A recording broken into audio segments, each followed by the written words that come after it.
අයිබෝන් මේ එතකොට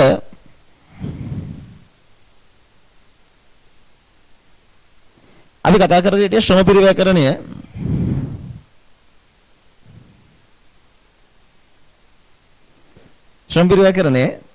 ශ්‍රම පරිවර්තනයට අදාළව මම හෝම්වර්ක් එකක් දුන්න බලමුද?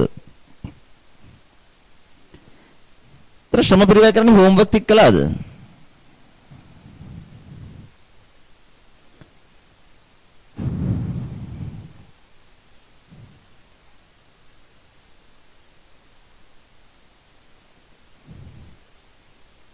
බලමුනේ අපි මට කියන්න ප්‍රශ්නාංක කීයේ ඉඳන්ද හෝම්වර්ක් බලන්න තියෙන අපිට? කීවෙනි ප්‍රශ්නේ ඉඳන්ද? 12 ඉඳන්. හොඳයි අපි ශ්‍රම පරිවර්තනයේ 12 වෙනි ප්‍රශ්نين බලයියා.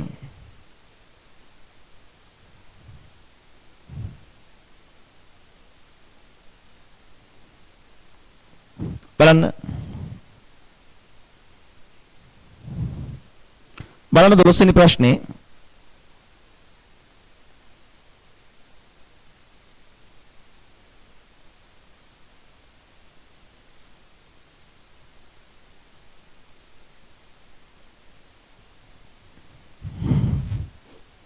තරමක් වෙනස් ප්‍රශ්නයක්.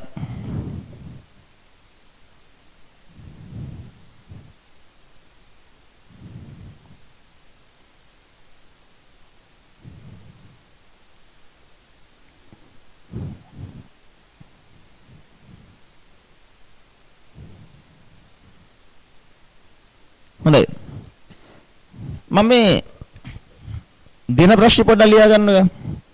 අපි ඒකට යන්න කලින් මේ දේ සාකච්ඡා කරලා යමු. අපි අද දවසේ ශ්‍රම පරිවර්තන ඉවර කරනවා. චුට්ටක් වේගවත් වෙමු.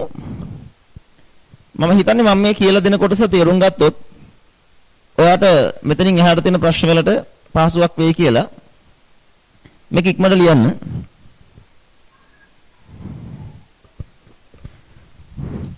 නිෂ්පාදන ආයතනයක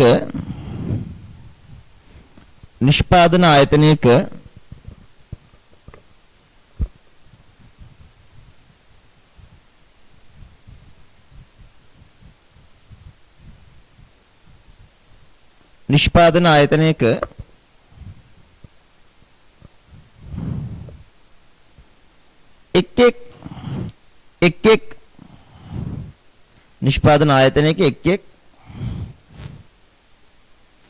සේවකයන් සඳහා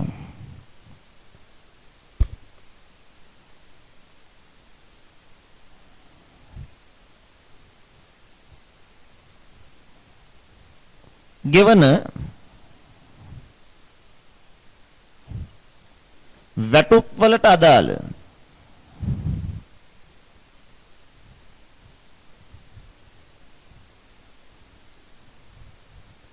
විස්තර පහත පරිදිය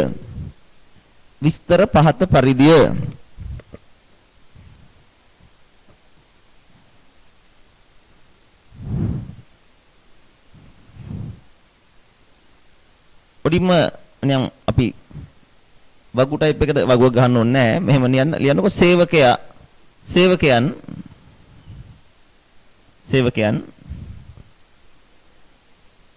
තන මූලික වැටුප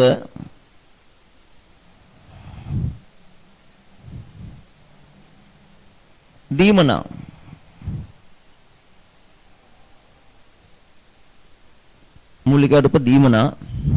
දීමනා කියන එක යටතේ දීමනා වර්ග දෙකක් තියෙනවා. අතිකාල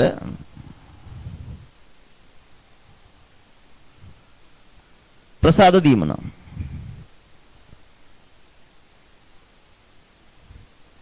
සේවකයන් ලියන්න ඍජු නිෂ්පාදන සේවකයන්.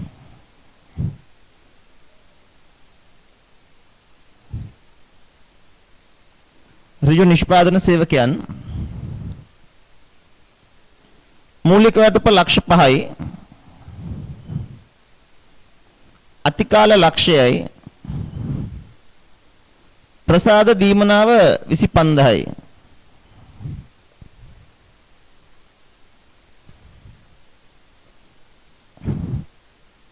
ඊළඟට නිෂ්පාදන සුපරීක්ෂකවරු.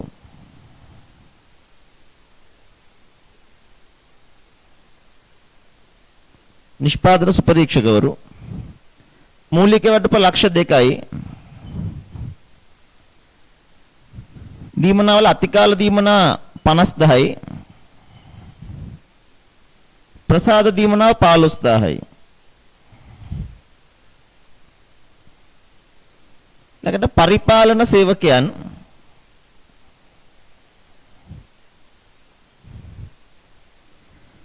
මූලික වටුප ලක්ෂ 3යි. පරිපාලන සේවකයන් මූලික වටුප ලක්ෂ 3යි.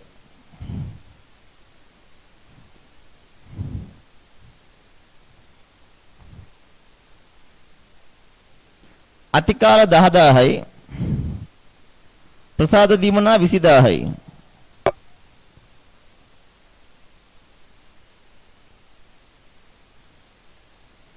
බෙදා හැරීමේ සේවකයන්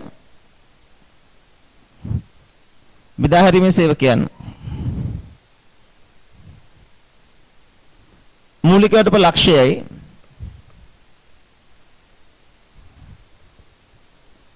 අතිකාල නැහැ. ප්‍රසාද දීමනාව 30000යි.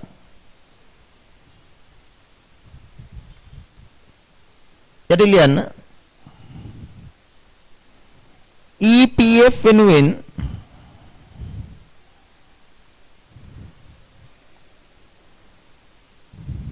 සේවකයා 10%ක්ද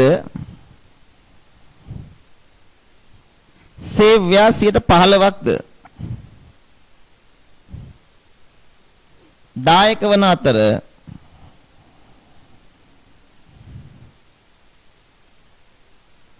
ETF වෙනුවෙන් සේව්‍යා 3%ක් දායක වේ.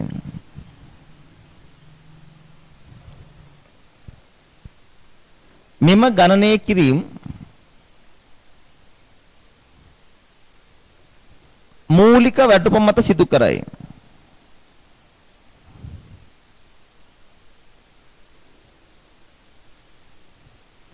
මෙම ගණනය කිරීම මූලික වැටුප මත සිදු කරයි. වැටුපෙන් වෙනත් අඩු කිරීම නැත.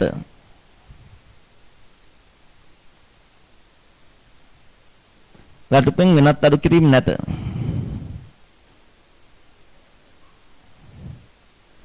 අවශ්‍ය වන්නේ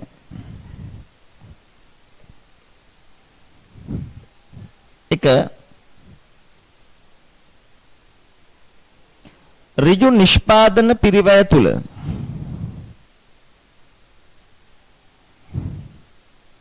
අවශ්‍ය වන්නේ ඍජු නිෂ්පාදන පිරිවැය තුල නිෂ්පාදන පොදුකාර්ය පිරිවැය තුල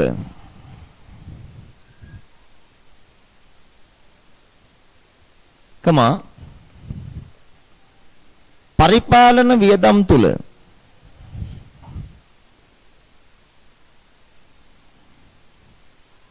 හා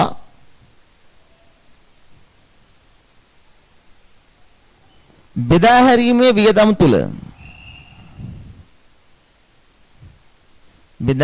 වියදම් තුල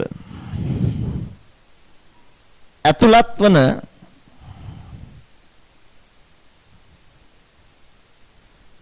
සේවකයන්ට අදාළ පිරිවැය වෙන වෙනම දක්වන්න.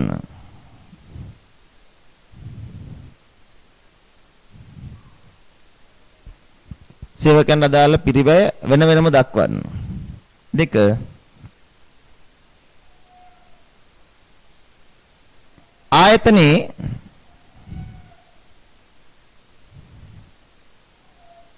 සේවකයන්ට අදාළ මුළු වියදම කොපමණද? ආයතනයේ සේවකයන්ට අදාළ මුළු වියදම කොපමණද?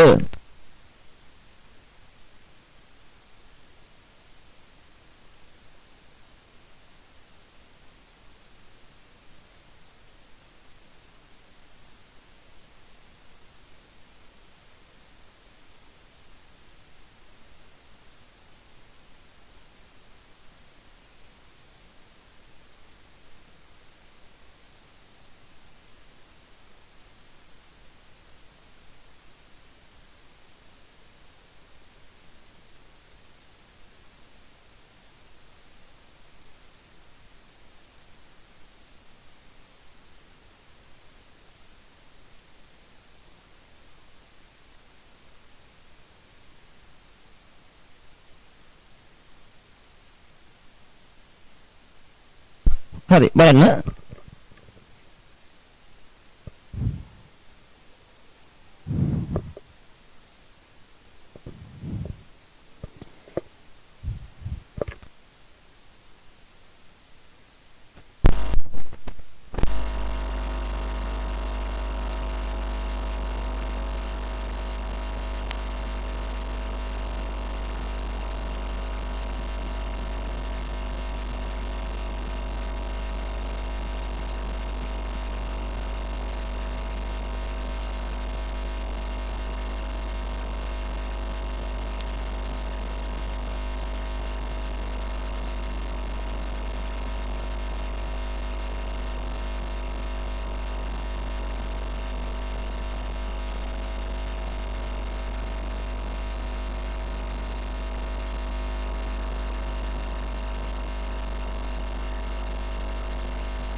කියන දේ හුන්නේ නැද්ද ඔයාලට?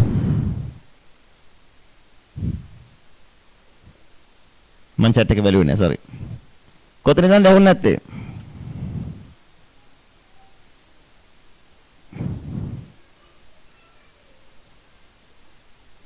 හරි. හරි බලගන්න. අර ගාන zoom කරපුවා දැන් ඇහිලා නැහැලු බලන්න. හරි හරි. දැන් හරි මං කියන්නම්. අතර මම මුකුත් කිව්වේ නැහැ. මගේ තනියෙන් කියවන පුරුද්දක් තියෙනවා. මම නිකන් මටම කියාගත්තා විතරයි. ඒ නිසා මං වලට මුකුත් කිව්වේ නැහැ. බලන්න එතකොට මේ කැත පුරුද්ද හදාගන්න ඉන්න ළමයි කොච්චර කළත් හදාගන්න බෑනේ තනියෙන් කියවන පොඩි කාලේ දම තම. බලන්න. නෑ මං සින්දුවක් කිය බෝඩ් එකේ ලිව්වේ මොකද ඔයාලට කිව්වේ නෑ. බලන්න. අහගන්න. කො අහගන්න. මේ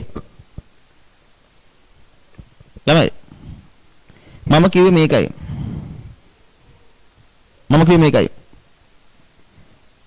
දැන් මේ ශ්‍රම පිරිවැය කියන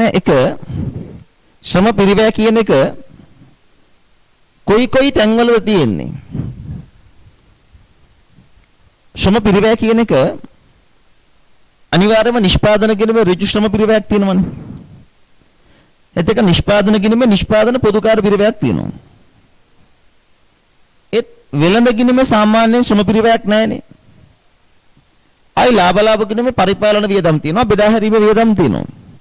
මෙන්න මේ තැන්වල නේද සාමාන්‍ය ශ්‍රම පිරිවැය තියෙන්නේ. මෙතන ළමයි දැනගන්න ඕනේ දේ මෙතන මේ පොඩි දෙයක් තියෙනවා මේක මේ පොතේ පතෙත් ඉච්චර නෑ. එනකොට විභාගවල මේක අහනවා. මම මේ හරීම පොයින්ට් එකට උගන්වන්නේ. ඔබ තේරුම් ගන්න මම කළමනාකරන ගිණුම් කරන්නේ කොටස පටන් ගත්ත තැන ඉඳන්ම මම කිව්වේ හරියට පොයින්ට් කරලා විභාගවල එන ටික නූලට දශමයට අපි උගන්වනවා. මේ ආශ්‍රිතවත් විභාගයේ MCQ මොනවා හරි අහනවා. එතෙන්ට තමයි මේ උගන්වන්නේ. එතකොට ළමයිනේ මේ ප්‍රශ්නෙට හරියට ඔයා මුලින් උත්තරයක් ලියාගත්තොත් හරි ඔය ශ්‍රම පිරිවැය කරන්නට අදාළ දැන් අපි වැටු ප්ලේ කරන හදන කතන්දර ටික ඉවරයිනේ. සමහරවිට ගෙදරදී ඔය කරන්න දුන්න ප්‍රශ්නත් කරන්න යනකොට පොඩි බැරිබැරියාවක් දැනෙන්නේ නැති මම මේ කියන කොටස ඔයා දන්නේ නැත්තම්. හරි? මම හිතන්නේ ඔයාලට මම මෙතන කිව්ව එකත් ඇහුන්නේ නැද්ද? ලාභය මත ගෙවූ ප්‍රසාද දීමනා කියලා කරපේක. මෙතන හදන්න ප්‍රසාද දීමනා මෙතන දීමනා මෙතන අතිකාල ලාභය මත ගෙවූ ප්‍රසාද දීමනා කියලා හදන්න ඕනේ. පැහැදිලිද?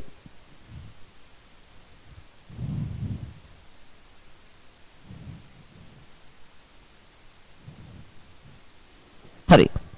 ගාන ලියාගත්ත නැති කට්ටිය නම් ආයෙ පාරක් ලියා ගන්න. ඒත් එක තනියෙන් හදන්න පොඩි try එකක් දෙන්න බලන්න.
හදන්න try එකක් දෙන්න තනියෙන්.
හරිද? හදලා ඉවරද?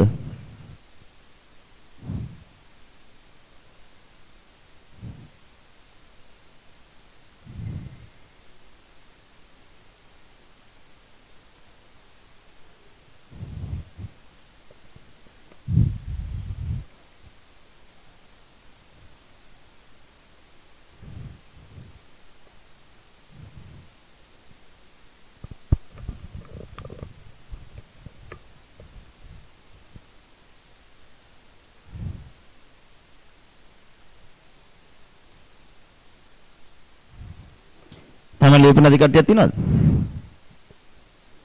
නිවන් දන්නේ.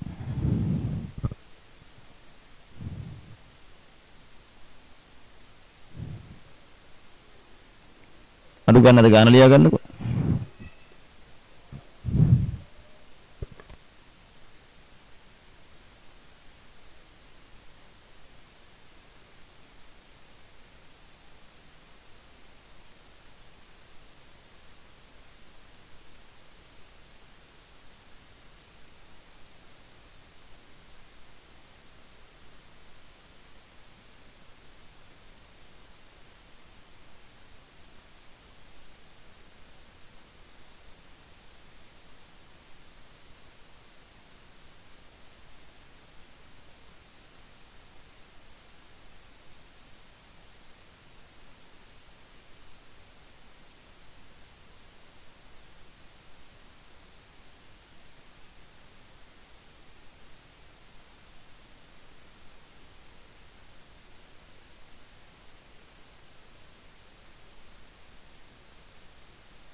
අපි බලමු මේක හදන විදිය. උඩට වෙලාවක් අවශ්‍ය නැහැ.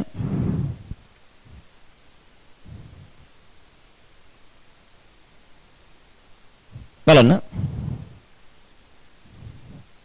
ළමයි මෙන්න මේකයි ඉගෙන ගන්න තියෙන්නේ. එක මේකයි. හොඳට අහගන්න. හරි අහගන්න. අහගන්න තියෙන වැදගත්ම කතාව මෙන්න මේකයි. ළමයිනේ අපි සාමාන්‍යයෙන් ඍජු ශ්‍රමය දානවානේ ඍජු ශ්‍රම පිරිවැයක් කියලා. ඍජු ශ්‍රමය ඍජු ශ්‍රම පිරිවැයක්. මතක තියාගන්න දැන් සාමාන්‍යයෙන් EPF කොහෙටද දාන්නේ? සාමාන්‍යයෙන් EPF කොහෙටද දාන්නේ? EPF ETF සේව් ව්‍යාගේ දායකත්වයේ කොහෙටද දාන්නේ කියලා කියලා තියෙනවා. පරිපාලනයේද මොකදනේ? EPF සහ ETF සේව් ව්‍යාගේ දායකත්වයේ අපි සාමාන්‍යයෙන් දාන්නේ පරිපාලනයේදමක්. හොඳට මතක තියාගන්න මෙන්න මේ කතාව. EPF ETF අපි සාමාන්‍යයෙන් පරිපාලන වියදම කරලා අරලා දැම්මට ඩෝංගාලා එහෙම වෙන්න බෑ. EPF සහ ETF සේව් ව්‍යා ඒ කියන්නේ ප්‍රධානියා ගෙවන්නේ ප්‍රධානියා EPF සහ ETF ගෙවන්නේ ඍජු ශ්‍රමය මත නම් ඒ කියන්නේ කර්මාන්ත ශාලාවේ ඍජු නිෂ්පාදන සේවකයාට නම් ඒක යන්න ඕනේ ඍජු ශ්‍රම පිරිවැය කොටසක් විදිහට. EPF ETF ප්‍රධානියා ගෙවන්නේ වක්‍ර නිෂ්පාදන සේවකයාට නම් ඒක නිෂ්පාදන පොදුකාර පිරිවැයකට යන්න ඕනේ. ප්‍රධානියා EPF ETF ගෙවන්නේ පරිපාලන සේවකයාට නම් ඒක පරිපාලන වියදමකට යන්න ඕනේ. EPF ETF ප්‍රධානියා ගෙවන්නේ බෙදා හැරීමේ සේවකයන්ට නම් ඒක බෙදා හැරීමේ වියදමකට යන්න ඕනේ.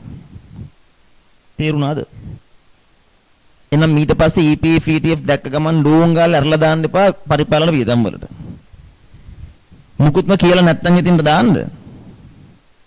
ඒ වුණාට අපි තේරුම් ගන්න ඕනේ ඍජු වැටුප් ලබන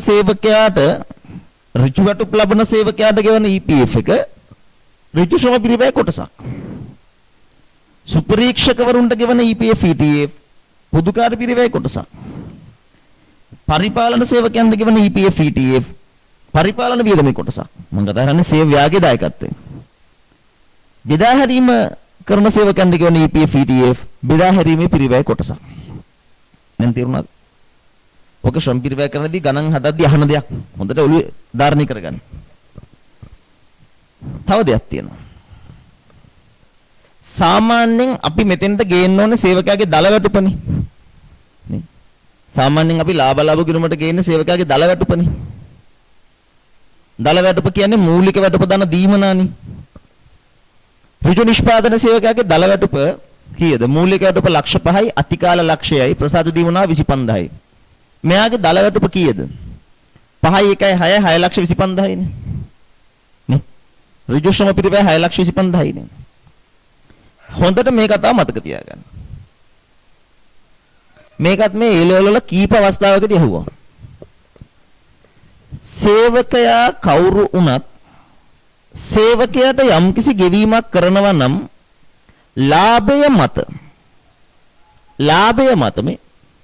මේ ලාභය මත ගෙවන ප්‍රසාද දීමනාව කියන එකේ අදහස තමයි අර අවුරුද්දේ අන්තිමට ලාභ දිහා බලලා අම්මලා තාත්තලාට බෝනස් දෙන්නේ පඩියට පඩියක් දෙන්නේ. දෙසැම්බර් බෝනස් එක. ඔය ලාභය මත ගෙවන ප්‍රසාද දීමනාව තියෙනව නේද? ඒක නිෂ්පාදන පිරිවැය කොටසක් වෙන්නේ නැහැ. ලාභය මත ප්‍රසාද දීමනාවක් ගෙවනවා නම් ඒක බෙදා හැරීමේ වියදමක්ලු. ඒක තර්කය මේකයි. නිෂ්පාදන පිරිවැයක් වෙන්න නම් ඒ කියන වියදම මත නිෂ්පාදනය වැඩි වෙන්න ඕන. දැන් හිතන්නකො ප්‍රසාද දීමනාවක් දෙන්නේ සේවකයාගේ කාර්යක්ෂමතාවය දිහා බලලා කියලා. සේවකයා හයියෙන් වැඩ කරන නිසා එයාරව දිරිමත් කරන්න ප්‍රසාද දීමනාවක් දෙනවා. ඒක නිෂ්පාදනයට අදාළයි. ඒක අපි බලන්න ඕනේ මේ ගෙවන වැටුප නිසා නිෂ්පාදනය වැඩි වුණාද? අවුරුද්දේ අන්තිමට ලාභයේ දිහා බලලා ප්‍රසාද දීමනාවක් ගෙවුවා කියලා ඒ මත නිෂ්පාදනයට සම්බන්ධයක් වෙන්නේ නැහැ. ඒ නිසා ඔයාලා තැනක නෝට් කරගන්න ලියා ගන්න. ලාභය මත සේවකයන්ට ගෙවීම කරනකොට ලාභය මත කරන ප්‍රසාද දීමනා හෝ වෙනත් ගෙවීමක් නිෂ්පාදන පිරිවැයක් වෙන්නේ නැහැ. මේක දාන්නේ ලාභ ගිණුමේ බෙදා හැරීම වියදමකට. ලාභය මත කරන ඕනෑම ගෙවීමක් ලාභ ගිණුමේ බෙදා හැරීමක් විය යුතුයි. එහෙනම් මේක නිෂ්පාදන ගිණුමට යන්න බෑ. හරිද? මම නෝට් එකක් පස්සේ දෙන්නම්කෝ මේක බලන්නකෝ ඉස්සෙල්ලා. මෙතන ලක්ෂ 5යි ලක්ෂයයි ඍජු නිෂ්පාදන වැටුප ලක්ෂ 6යි.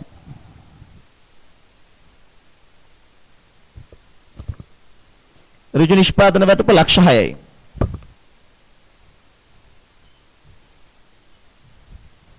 හරිද? මේක දාන විදිහ මම මේ පෙන්නන්නේ අහන් ඉන්න. බින්දු කපලා දාන්නද?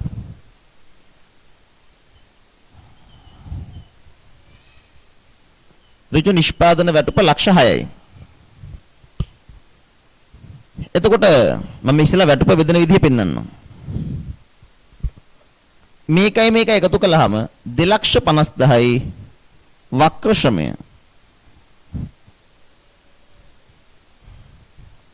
පරිපාලන වියදම් වල මෙතන ගමු මේ දෙක එකතුව 3,10,000යි. පරිපාලන වියදම් වල වැටුප 3,10,000යි.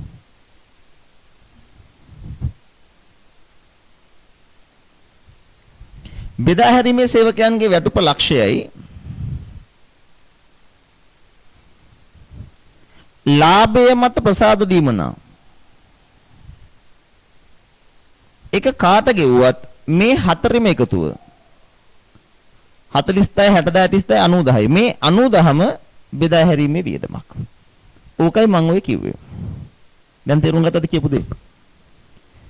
සාමාන්‍යයෙන් නම් වියදම කියලා සලකන්න ඕනේ දල වැටුප.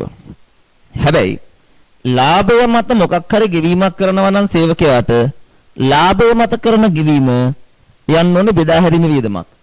ඒ ප්‍රසාද දීමනාව වැටුපට එකතු කරන්නේ නැහැ.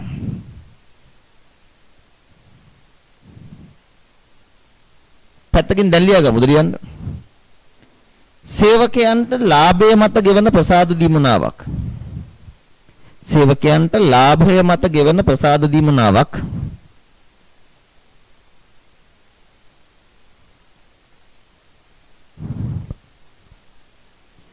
සේවකයන්ට ලාභය මත කරන ප්‍රසාද දීමනාවක්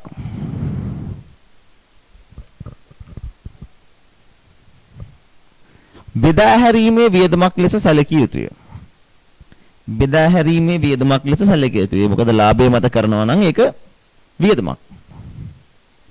බෙදා හැරීමේ වියදමක් ලෙස සැලකිය යුතුය. ඒවා නිෂ්පාදන පිරිවැයට එකතු කරන්න යන්න එපා ඔයාලා.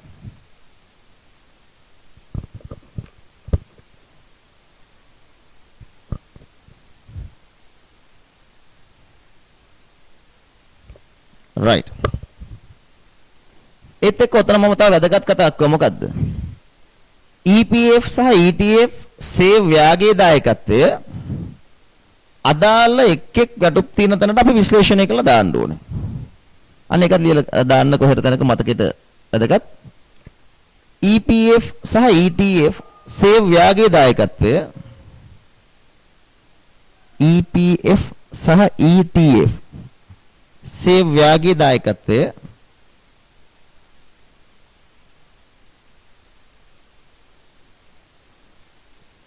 EPF සහ ETF සේව් ව්‍යාගයේ දායකත්වය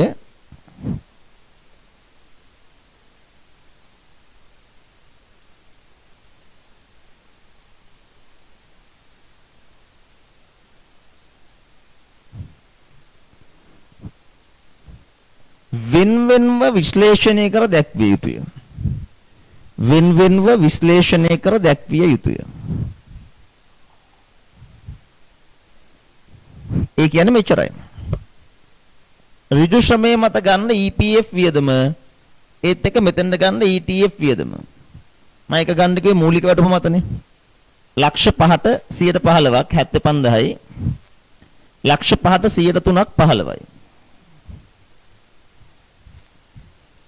නිෂ්පාදන පොදු කාර්යයට එනකොට ලක්ෂ 2ට 115ක් 30000යි. මේ තියෙන්නේ EPF වියදම 30000යි.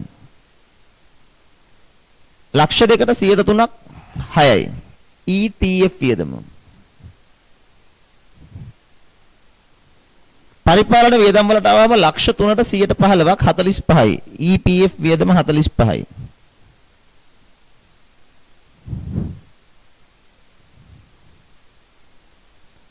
ETF වියදම ලක්ෂ 3ට 103ක් 9යි.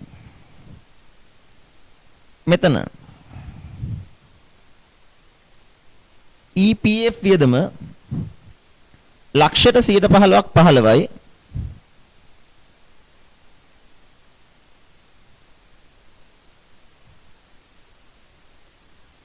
මෙතන ETF වියදම ලක්ෂයට 103ක් 3යි. ඔන්න. ඔය ගානේ මම කියලා තිනව නේද EPF බලන්නේ මූලික වැටුපට කියලා. ඒ නිසා මූලික වැටුපට.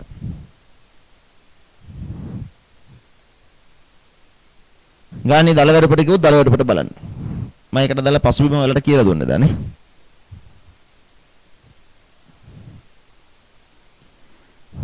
මේ කිව්ව දේ දැන් හොඳටම තේරුණාද ඔයාලට? මෙතන කිව්ව පොයින්ට්ස් එක තේරුණාද? මේ ටික හරි වැදගත් ගණන් හදන්න යනකොට නැතුව මොකද මේක නැතුව ඉස්සරහට ගණන් හදන්න බෑ. ඔතන හරි වැදගත් කතන්දර දෙකක් තිබ්බා. එකක් තමයි EPF ETF වියදම් විශ්ලේෂණය කළ පෙන්නන්න. ඒක අනිත් එක තමයි ලාභයේ මත යම්කිසි ගෙවීමක් කරනවා නම් ඒක බෙදා හැරීම වියදම වලට දාන්න.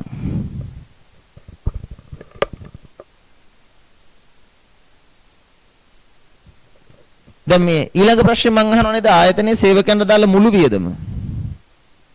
සේවකයන්ට දාලා මුළු වියදම කියන්නේ මේ සියල්ලගේ එකතුව. මුළු වියදම කියලා කියන්නේ මේ සියල්ලගේ එකතුව. කීයද දෙන්නේ? මේ සියල්ල එකට එකතු කළාද? කීයද? මේ වට ගියපු සියලු ගාන. කීයද? ලක්ෂ 6යි 6 ලක්ෂ 75000යි 6 ලක්ෂ 90000යි ලක්ෂ 7යි 9 ලක්ෂ 40000යි 9 ලක්ෂ 40000යි 9 ලක්ෂ 76000යි 12 ලක්ෂ 86000යි 12 ලක්ෂ 91000යි 12 ලක්ෂ 91000යි 12 ලක්ෂ පෙරදුනානේ 1498යි නේ 1498යි 1548ද කීයද?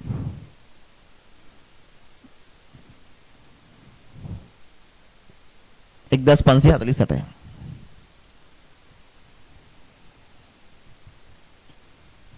මුළු වියදම කෙනෙක් ඇතුලේ තියෙන්නේ දල වැටුප දන සේවයාගේ දායකත්වයන්නේ සේවයාගේ EPF සහ සේවයාගේ ETF. ඕක තමයි මුළු වියදම කියන්නේ. දැන් යමු හෝම්වර්ක් ගණන් බලන්න.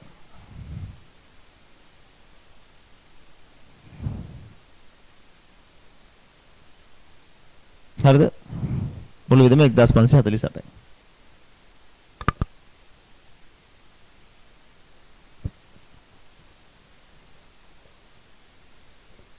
ඊළඟ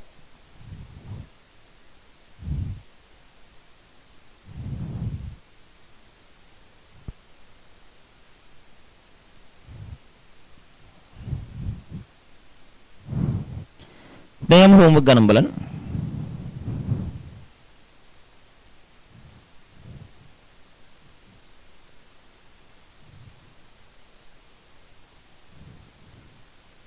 ප්‍රශ්න අංක 12 නේද අපි හිටියේ?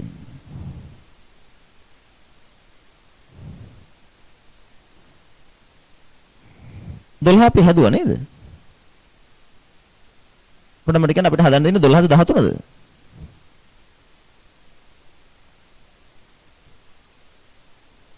12 නේ 12 තියෙන. රයිට්. එහෙනම් 12 වෙනි ගාන බලන්න.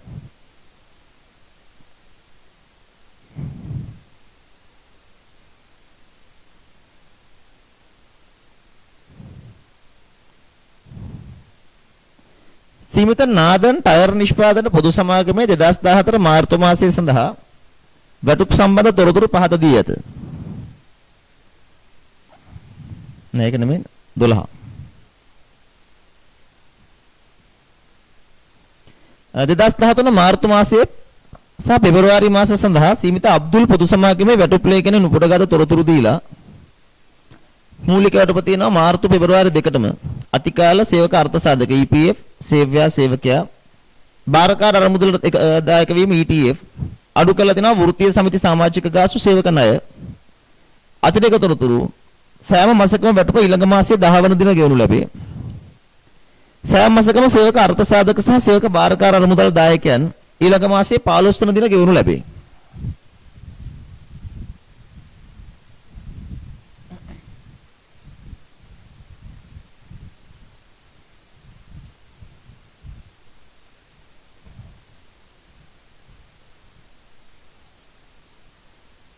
එතකොට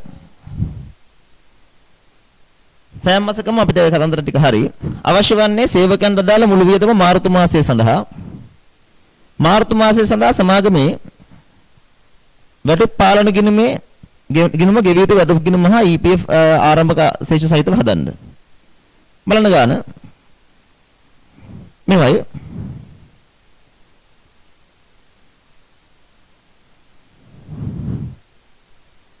ළමයි කහන මුළු වියදමට ප්‍රසාද දීමන යනවාද? ඔව් ඉතින් නේද? ප්‍රසාද දීමන අපි දැම්මනේ වියදමක් විදියට. ඉතින් යම් කිසි දෙයක් ලාභ ගිණුමේ තියෙනවා නම් ඒක වියදමේ කොටසක් වෙන්න ඕනේ. බලමු. මෙතන පළවෙනි ප්‍රශ්නෙන් අපෙන් අහන්නේ සේවකයන්ට අදාළ මුළු වියදමනේ. සේවකයන්ට අදාළ මුළු වියදම කියලා ගන්න වෙන්නේ දල වැටුප ඉස්සෙල්ලාම ගන්න. මාර්තු මාසයේ දල වැටුප කීයද? මාර්තු මාසයේ දල වැටුප ඒ ගන්නේ මූලික වැටුප 8000යි අතිකාල 500 8500යි. දර මූලික වැටුප දාන අතිකාල. දල වැටුප කීයද 8500යි.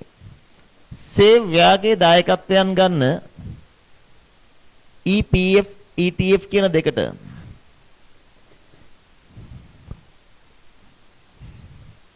සේව්‍යාගේ 1200යි EPF එකට ETF වෙනුවෙන් 240යි.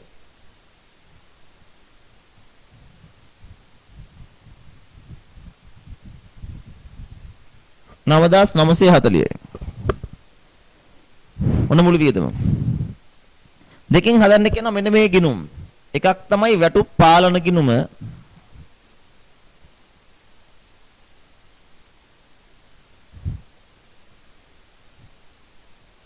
ඊට පස්සේ ගෙවිය යුතු වැටුප් ගිණුම සහ ගෙවිය යුතු EPF ගිණුම.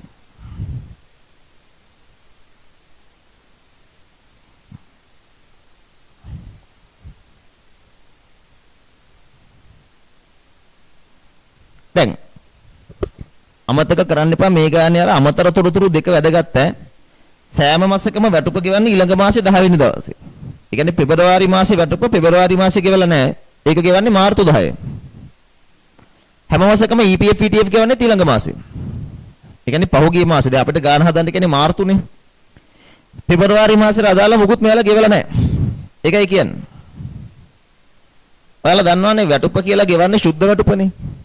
يعني පෙබරවාරි මාසේ සුද්ධ වැටුපනේ ගෙවන්න ඉතුරු වෙන්නේ. ඒක ගෙවිය යුතු වැටුප ගෙනීමේ ආරම්භක ශේෂය. හදලා බලන්න පෙබරවාරි සුද්ධ වැටුප කීයද? මම හදන්න යනවා පෙබරවාරි සුද්ධ වැටුප. පෙබරවාරි මාසේ දල වැටුප කීයද? මූලික වැටුප 7000යි අමතර දීමන 400යි. يعني පෙබරවාරි දල වැටුප 7400යි. මේකෙන් කපන්න නැති EPF සේවකයාගේ දායකත්වය. ඒ කියන්නේ 10%. 700ක්. එතක මේකෙන් අඩු කරන්න නැති වෘත්තීය සමිති සමාජික ගාස්තු 150යි. ණය අපසොය කිරීම 200යි. මේ ටික අඩු කළා තමයි එයාගේ සුද්ධ වැටුප එන්නේ නැත්තේ ගිය මාසේ. 700 800 1050යි 7400න් 1050ක් අඩු කරන්න 6350යි. එහෙනම් ගෙවිය යුතු වැටුප් ගිණුමේ තිබිලා තියෙනවා 6350ක්. පැහැදිලි? අපි දන්නවා ගෙවිය යුතු EPF ගිණුමට එන්නේ දෙන්නගෙම දායකත්වයන්නේ. EPF වගකීමට සේවක සේවයා දෙන්නම වෙනවනේ. මේ ගාන චූටි වුණාට මුළු තියරියම නොදන්න ළමයෙකුට හදන්න බෑ. ලකුණු පහේ මුළු පාඩමම චෙක් කරගන්නවා. ෂෝක් ප්‍රශ්න.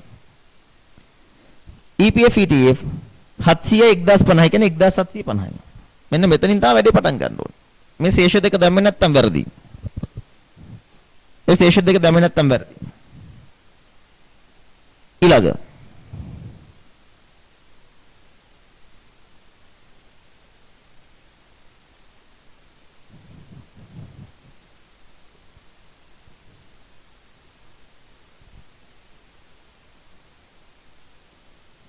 සමහර ළමයි පහුගිය සතියේ පාඩමට ඉන්නේ නැතුව දැන් අහන ප්‍රශ්න වලින් මට තේරෙනවා ඔයා ඉඳලා නැහැ කියලා. ළමයි එහෙම අහන්න එපා ප්‍රශ්න.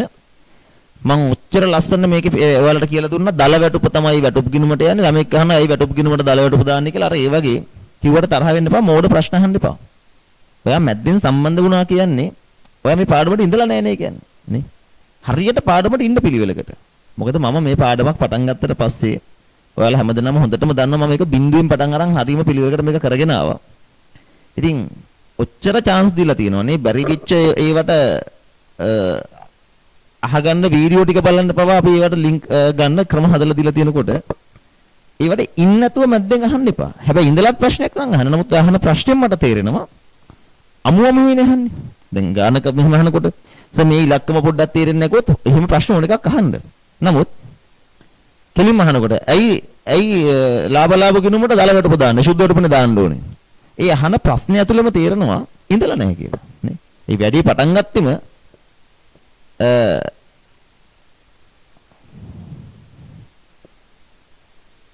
මොකද වැඩි පටන් ගත්තෙම ඒ කතාව කියලා නේද? හරි.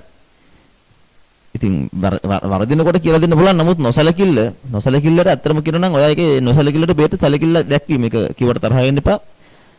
මුණ්ඩ අපි කියන්න ඕන අනිත් එක. ඔක ගිය සතිය උගන්ලා අද අමතක වෙනවා වෙන්න බෑනේ නේ. ගිය සතිය උගන්ලා අද වෙනකොට අමතක වෙනවා නම්. ඔය වගේ මේ බේසික්ම දෙයක් නේ. ලාභ ගිණුමට යන්නේ මොන වැටුපද? චූටි කාලේ නම් කියනවා දල වැටුප. චූටි කාලේ කතා අමතක කරන්නකෝ. පහුගිය සතියේත් කිව්වා ඊට කලින් සතියේත් කිව්වනේ. ඒ නිසා මම කියන්නේ උපරිම සැලකිල්ලෙන් වැඩ කරන්න. දැන් අද කවුරු හරි ළමෙක් මට මැසේජ් එකක් දාලා තිබ්බා. මේ සර් මට මැනේජ්මන්ට් ඇකවුන්ටින් ටික බෑ. මම විභාගෙට මැනේජ්මන්ට් ඇකවුන්ටින් ටික නැතුව ලියන්නද? හරිද?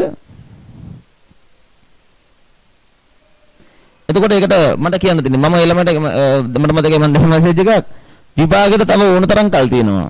ඒ ළමයා අහනවා මැනේජ්මන්ට් ඇකවුන්ටින් නැතුව විභාගෙ ලියන්නද කියලා.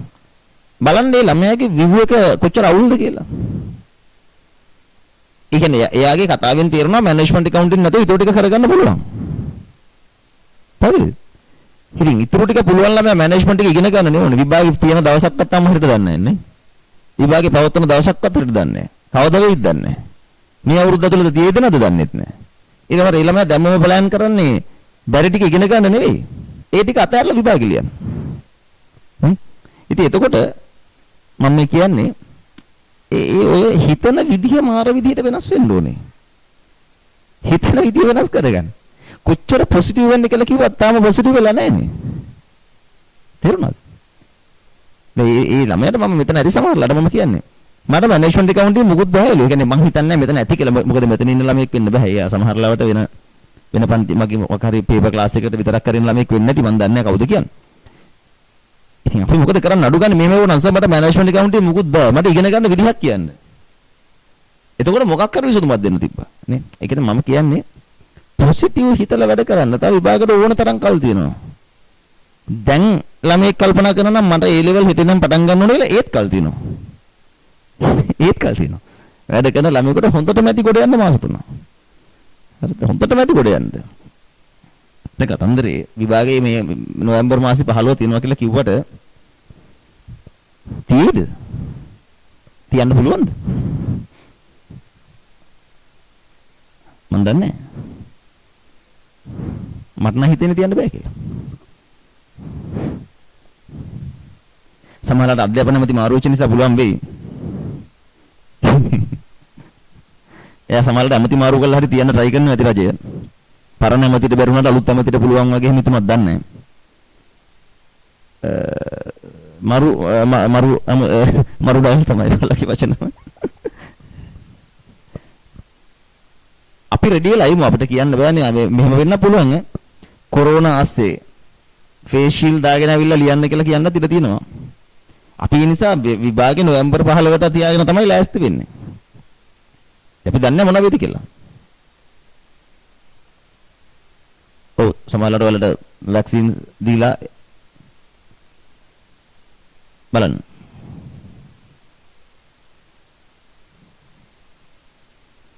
බලන්න.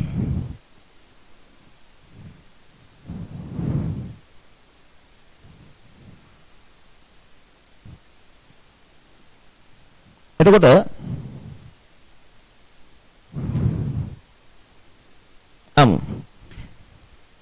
දැන් මේ තියෙන්නේ පෙබරවාරි මාසයේ ශේෂනේ. දැන් ගිණුම්ගත කිරීම කරන්න ඕනේ මාර්තු මාසෙට ඇවිල්ලා. මාර්තු මාසේ දල වැටුප කීයද 8500යි. නේ? ඒක වැටුප් ගිණුම හර වැටුප් පාලන ගිණුම බැරනේ. අපි වැටුප් ගිණුම ඉල්ලන්නේ නැහැ. දල වැටුප 8500යි වැටුප් පාලන ගිණුම බැර. ඒක වැටුප් හර. වැටුප් හර වැටුප් පාලන ගිණුම බැර.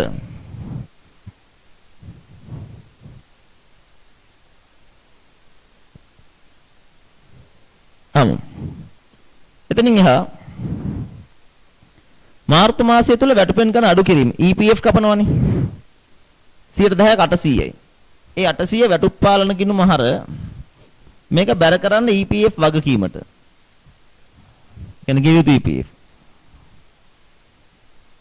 වැටුප් පාලන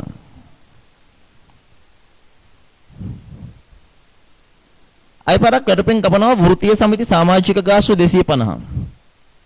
ඒක මෙතන හර ඒකත් වගකීමක් නේ වෘත්තීය සමිති සමාජික ගාස්තු බැර. 450ක් කපනවා ණය. මෙතනින් අඩු කළා ණය. මෙතනින් අඩු කළා ණය. ඔය අඩු කිරීම ටිකෙන් පස්සේ ගන්න සුද්ධ වැටුප.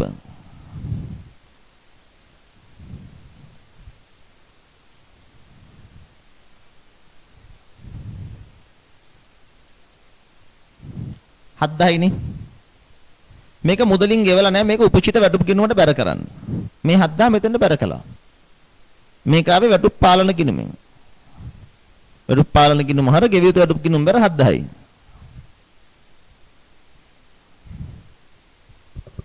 වැටුප් පාලන හර ගෙවිය යුතු වැටුප් ගිණුම බැර 7000යි හැබැයි අමතක කරන්න එපා තව දෙයක් පහුගිය මාසේ උපචිත දේවල් මේ මාසේ ගෙවුවා කියනවා එනිසා පහුගිය මාසේ උපචිත වියදම් මේ 6350 මේ මාසේ ගෙවනවා ඒක මුදල් බැර මේ 1750 මේ මාසේ ගෙවනවා මුදල් බැර පහුගිය මාසේ උපචිත දෙකම මේ මාසේ ගෙවනවා ඔක ඔය විදිහට හදුවා නම් නිවැරදි ඔය විදිහට හදුවා නම් දාන්න බලන්න හරි කියලා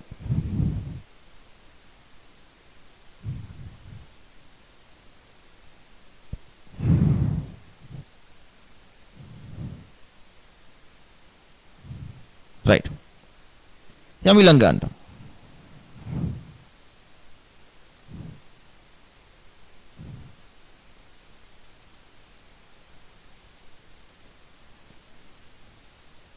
13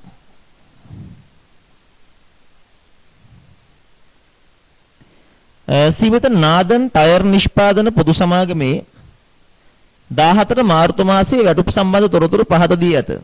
සියලු වටිනාකම් දහස් වලින්. මේක දක්කිද්දී වල තේරෙන්න ඕනේ මේ අර මං අද කියලා දුන්නු කතාව. විස්තරය නිෂ්පාදන සේවකයන්, නිෂ්පාදන සුපරීක්ෂකවරුන්, නිෂ්පාදන කළමනාකරු, පරිපාලන සහායකයන්. මූලික වැටුප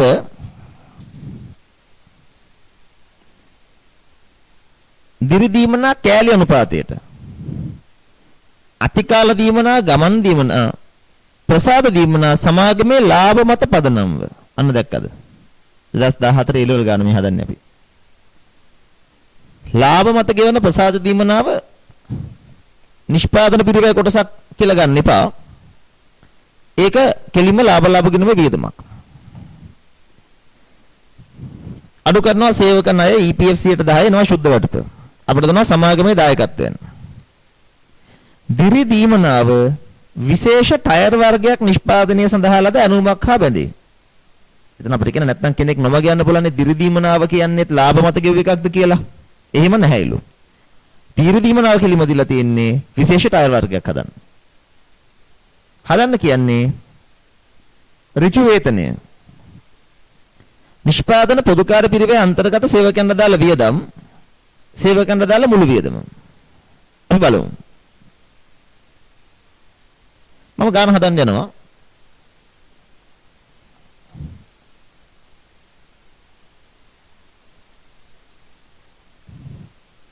දැන් තීරිය දන්නවා නම් සරලයි.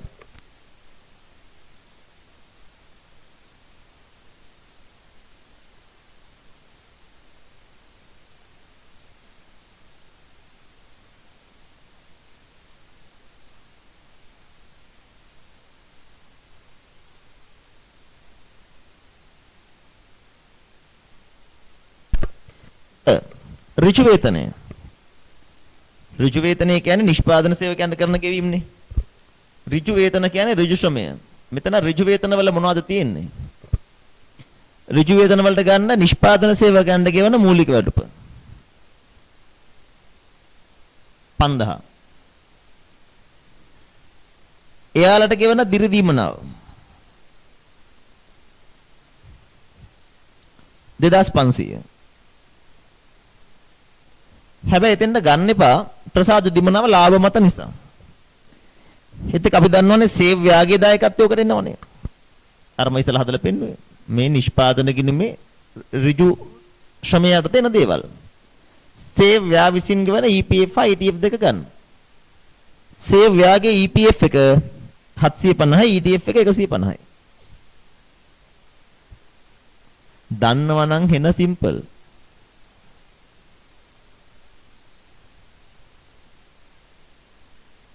අටදාස් 400යි. දන්නවනම් හෙන සිම්පල් නොදන්නවනම් ලොවෙත් බෑනේ.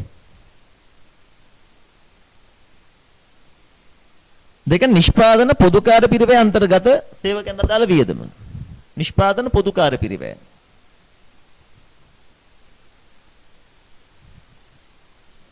මෙතන පොදුකාර්ය පිරිවැයට එනවා නිෂ්පාදන සුපරීක්ෂකවරු හා කළමනාකරු කියන දෙන්නම. සුපරීක්ෂණ හා කළමනාකරු දෙක එකතු කරලා ගන්න. දෙන්නගේම මූලික වැටුප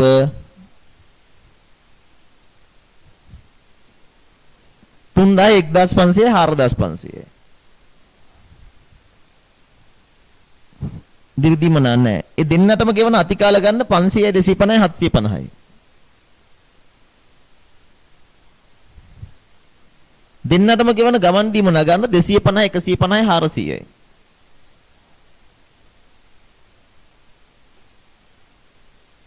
ප්‍රසාද දිමනාව ගන්නෙ නැහැ.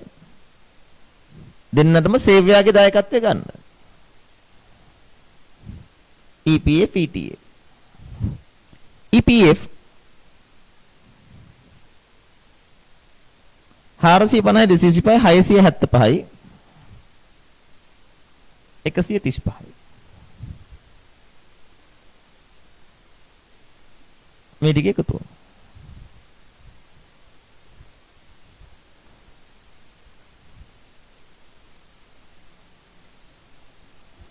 හයදස් 460යි.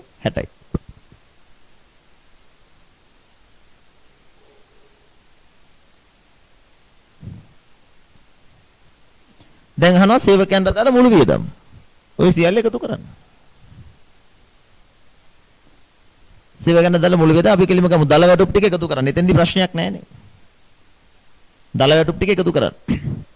7750යි 3900 1975 525 කීයද? 7750යි 3900යි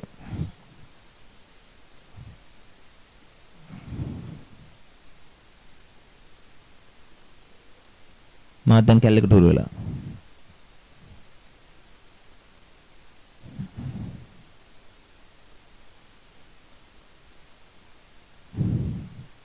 dah 14150 නේ. ඒත් එක EPF මෙතන සේව් යාගේ EPF ITF සියල්ල 750 450යි 1200යි 1200 1400 1500 නේ. ETF 300.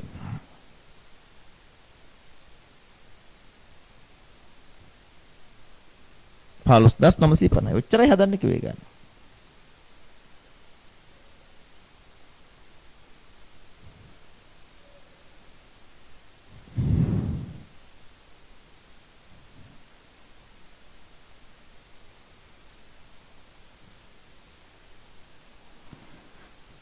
හරි මොකද හිතන්නේ දැන් වැඩි තීරණව නේද? ඉගෙන ගත්තා නම් එච්චරයි ඈ.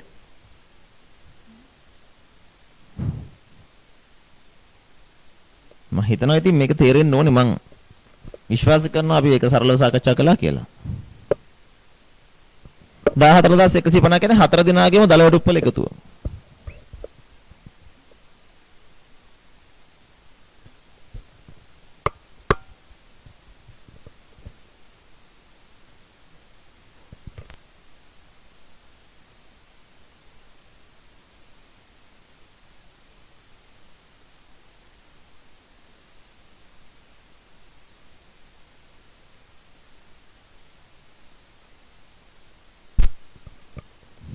ඊළඟ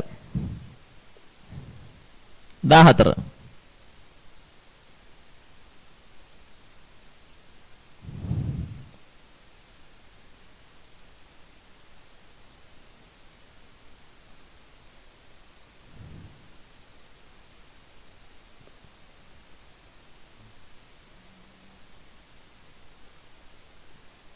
ප්‍රශ්නක 14 සරල ප්‍රශ්නයක්.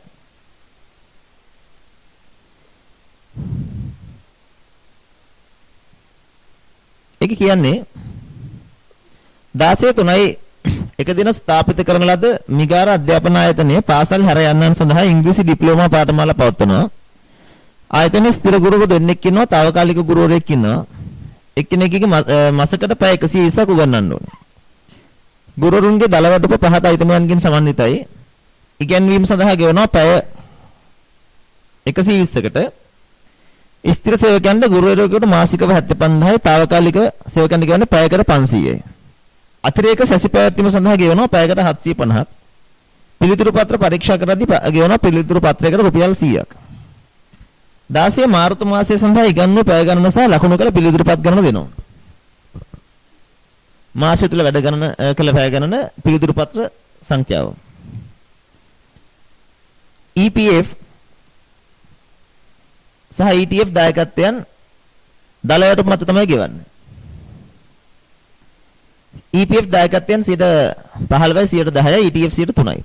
දැන් මේකේදී අපිට ඕන කරන තීරු මොනවද බලන්න වැටුප් ප්ලේ කරන එක.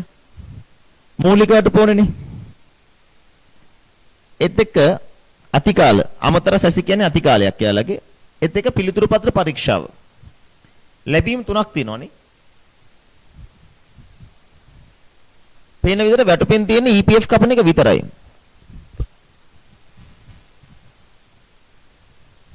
එතකොට ඔයා හදන වැටුප් ලේඛනය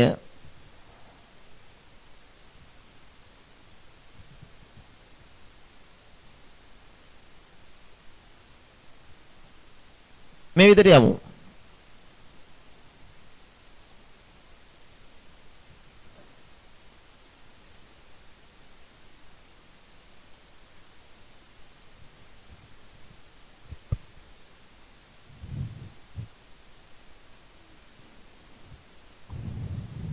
සේවකයා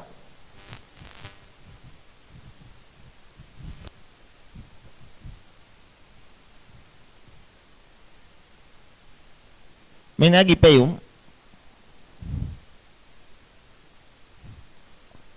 මූලික වැටුප අතිරේක සැසි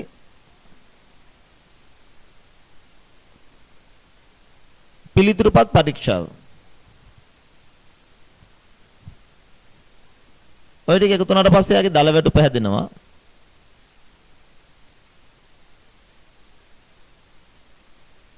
පඩියෙන් අඩු කිරීම කරනවා EPF විතරයි 10%. එනවා ශුද්ධ වැටුප.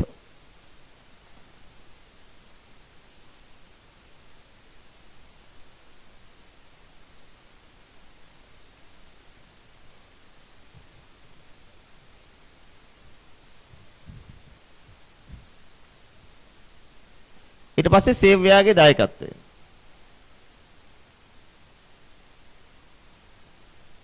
EPF සිට 15 ETF සිට 3.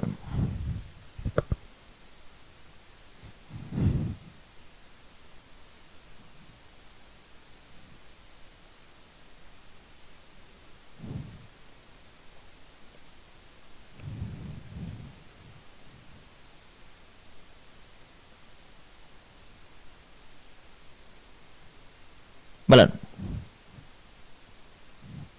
මෙහෙමයි වෙන්නේ.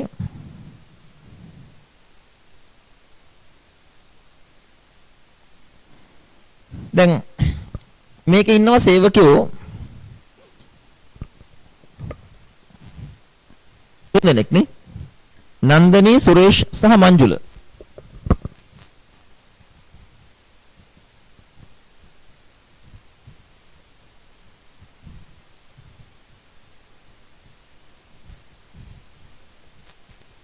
නන්දනී, සුරේෂ් සහ මංජුල කියලා සේවකයෝ තුන්දෙනෙක් ඉන්නවා. එතන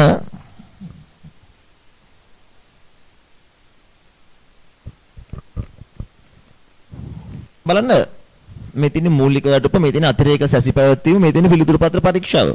ඔය තුන තමයි යාළුවගේ දල වැටුප හැදෙන විදිය. දැන් අපි හදලා ගමු. මතක තියාගන්න මේ කියන ගුරුවරු උගන්වන්න ඕනේ පැය 120යි මාසෙට. පැය 120කට වඩා වැඩිපුර ගියොත් ඒවා අතිරේක සැසි. ඒවා OT. එතකොට මෙතන කියන්නේ ස්ථිර සේවකයා නන්දනී එතක සුරේෂ් දෙන්නම ස්ථාවරනේ ස්ථිර. ස්ථිර සේවකයා පැය 120ක් වැඩ කළා නම් මාසිකව 75000ක් ගෙවනවා.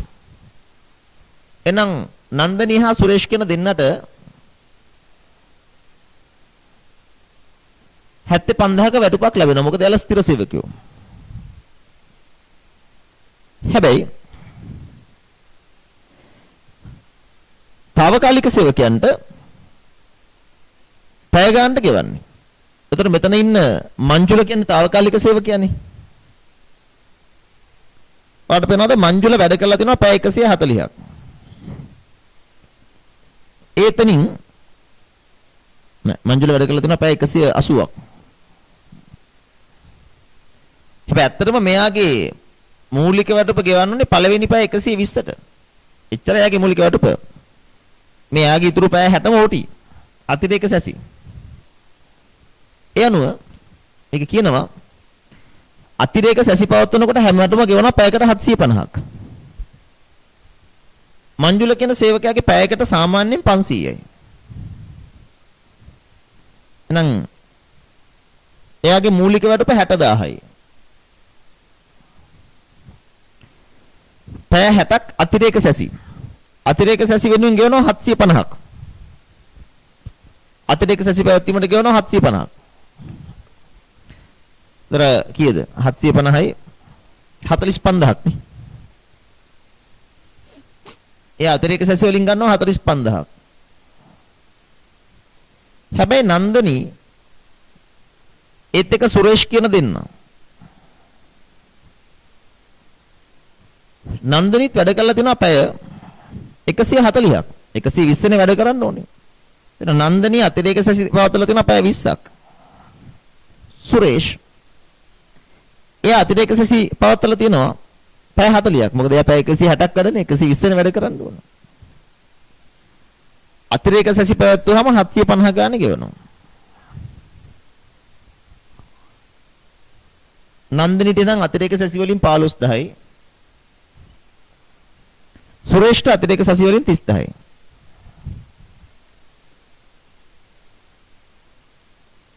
සරල කතාවක්. ඇත්තටම කියනවා නම් මේවා කතන්දරනේ. ශ්‍රම පිරිවැය නෑනේ මේක ඇතුලේ නේ. ආයතනික තියෙන බහූත කියනවා ගෙවන විදියක් ඉතින්. ඉතින් ඔයාලා තේරුම් ගන්න ඕනේ මේක නෙමේ අපේ පාඩම මොකද වැටුප් ලේඛනයේ ගාලා මේ එකතු අරන් ගිණුම් ගත කරන එක. ඔයාලා හැමෝටම මේක පුළුවන්. එතනින් හට සාමාන්‍ය දැනීම. පිළිතුරු පත්‍ර පරීක්ෂා කරද්දී එකකට 100යි. නන්දනි පිළිතුරු පත්‍ර 100ක් පරීක්ෂා කරනවා. 100 වැඩි කිරීම 100 10යි නේ.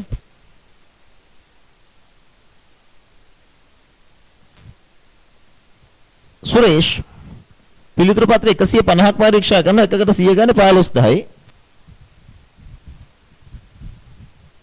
මේ මනුස්සයාට 20000යි. පිළිතුරු පත්‍ර 200ක් පරීක්ෂා කළා. ওই ටික එකතුව ගත්තොත් දල වැටුප.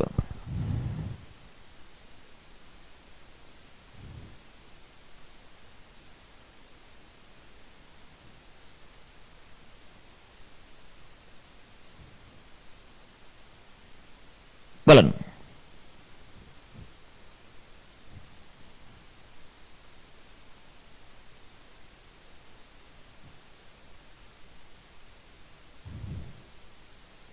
හරි නේද මේව? දාලවටුප ගන්න 90යි මෙතන ලක්ෂයයි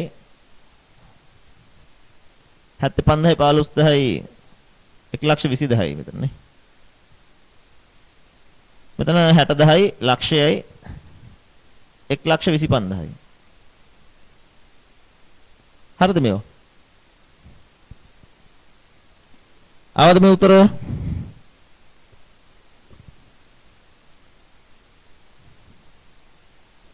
ආවදු?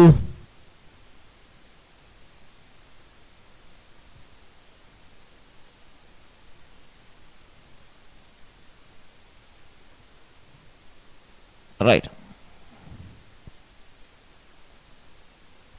EPF 10 ගන්නලු දල වැටුපෙන්. ඒ කියන්නේ මෙතන 10000යි. මෙතන 15000යි. මෙතන 12000යි. මෙතන 18000යි. මෙතන 12500යි. මෙතන 12යි 6යි 18750යි. 103 ගන්න.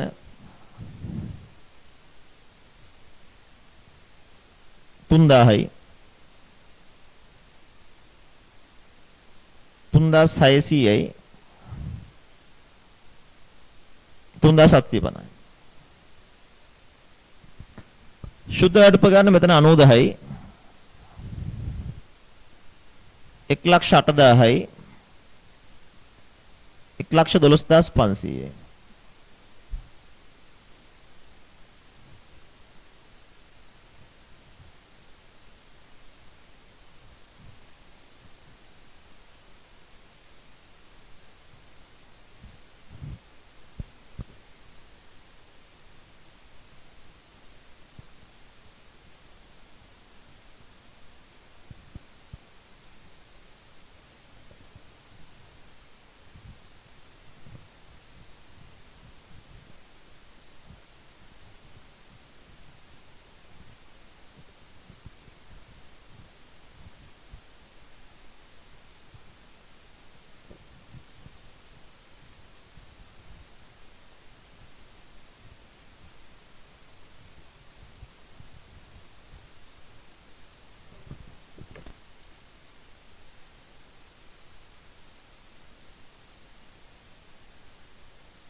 හොඳයි.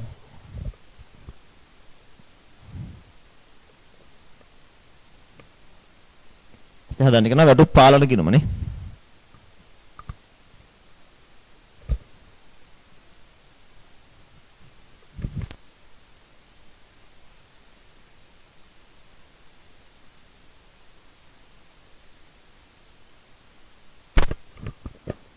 වැටුප දල වැටුපෙන් පටන් ගන්න. ඒක වැටුප් හර වැටුප් පාලන කියනම බැර. EPF පඩියෙන් කපනකොට ඒක වගකීම් ගිණුමට බැර කළා.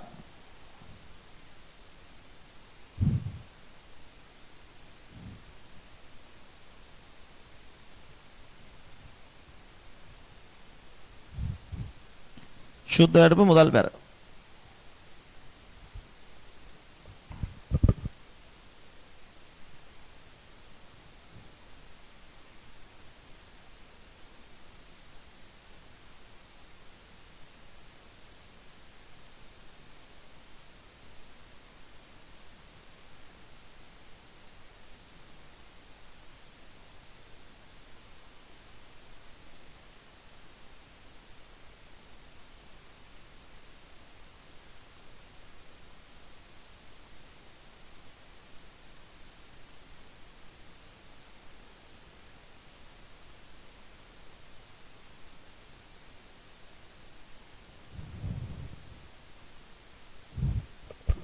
මෙතන 34500ක් එන්න ඕනේ.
හරිද හරිද? යම් එකේ අවසාන ගානට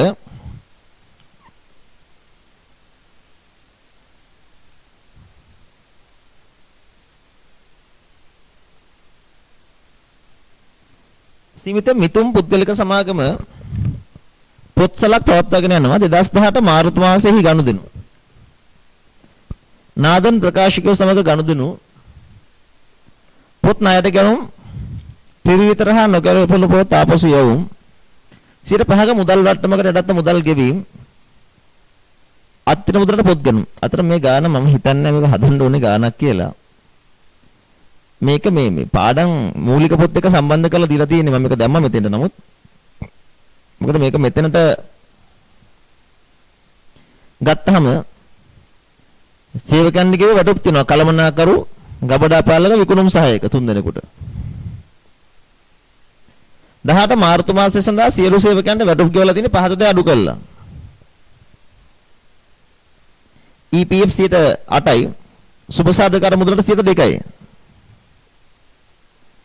සමාගම සේවක අර්ථ සාධක අරමුදලට හා බාරකාර අරමුදලට 12ක් සහ 3ක් දායක වෙනවා.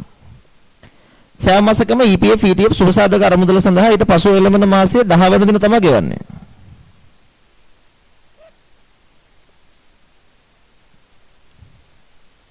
දහට 3යි 1 ගැන ආරම්භක ශේෂ පොත්වගේ වෙළඳ ගෙවිච්ච දා වෙළඳ ලැබිච්ච දා ගෙවිය යුතු EPF ගෙවිය යුතු ETF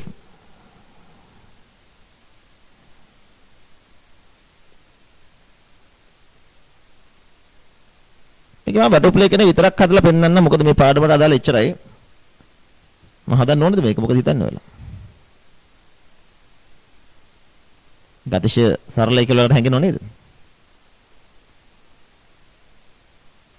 හරි මම හදන්නම් බටු ප්ලේ කෙනේ හදන්නම් නේ මොකද මේකේ මූලික පොත් අරමුණ අපි හදලා තියෙනවනේ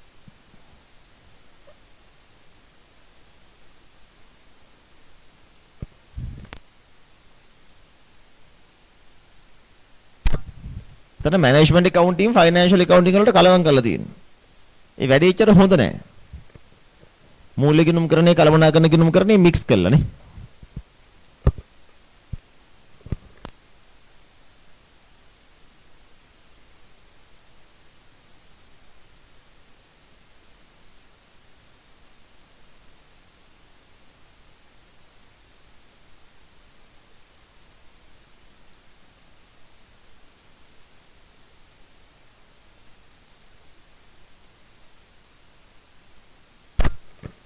සේවකයාගේ නම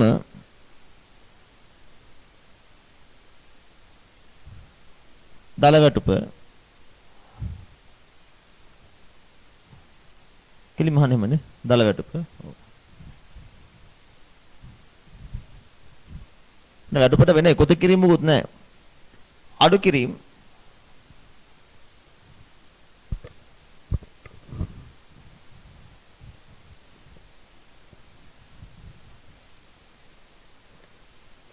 අඩු කිරීම වල තියෙනවා EPF සහ සුබසාධන අරමුදල. EPF 8ක් කපනවා කියවා සුබසාධන අරමුදලට 2ක් කපනවා කියවා. මුළු අඩු කිරීම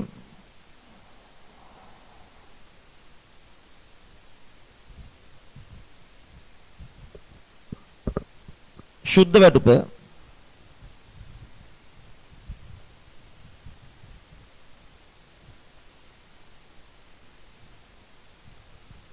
එහට සේවයාගේ දායකත්වය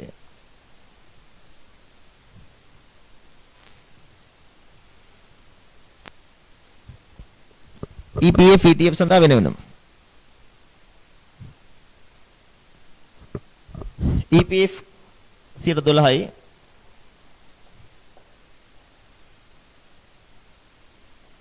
ETF 3යි